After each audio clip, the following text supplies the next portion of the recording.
Hi mga best, spend a weekend with me in Clark, Pampanga. So yan nga mga be, dito kami sumakay sa premium point-to-point North EDSA to Clark, around mga 200 pesos. Pero in 2 hours, nasa Clark, Pampanga ka na mga be.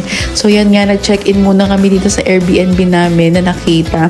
And parang nasa isang subdivision lang siya. So bakit nga ba kami nandito ay makiki-attend kami ng birthdayhan dito sa wooden table. Alam niyo naman, pag mga ganitong edad, mga birthday, binyag ng ina-attenan ko. Tapos na ako sa kasalan mga be. So yan, happy birthday Jean. Sorry, natagalan sa upload.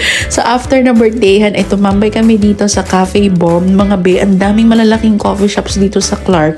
As in, ang gaganda pa niya and palabanan pa siya sa aesthetic. Talaga mga be. So yan, inaura natin yan. Pero kung sa drinks naman, I can say sakto lang naman or dahil ito lang in-order ko. Nag-cafe latte lang kasi ko. So after niya, naglakad-lakad kami dito sa CDC na tinatawag o Clark Development Corporation Park. Mga be, ito talaga yung ini-aim ko. Ini-aim sa buong Pilipinas na magkaroon ng ganitong park. Yung walk-walk ka lang, jog-jog, picnic, ganyan. Ang dami pang kainan sa paligid.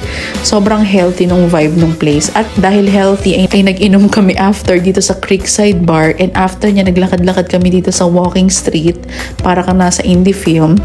And kinabukasan na nito, ayan, grab na lang kami nitong LBS cheese bread kasi na-try ko na yung LA at itong LBS yung kalaban nila. So kinabukasan bago kami umuwi, nag-ramen muna kami dito sa Makimura Ramen Bar sa SM Clark lang to mga be. Sarap ng mga ramen nila at relatively mura, mga around 250, diba, compared sa mga prices sa Manila. And masarap talaga pati itong kanilang crunchy California Maki mga be. Ang sarap din. So yeah, that's a quick weekend in Clark. Alright, Jasmine here.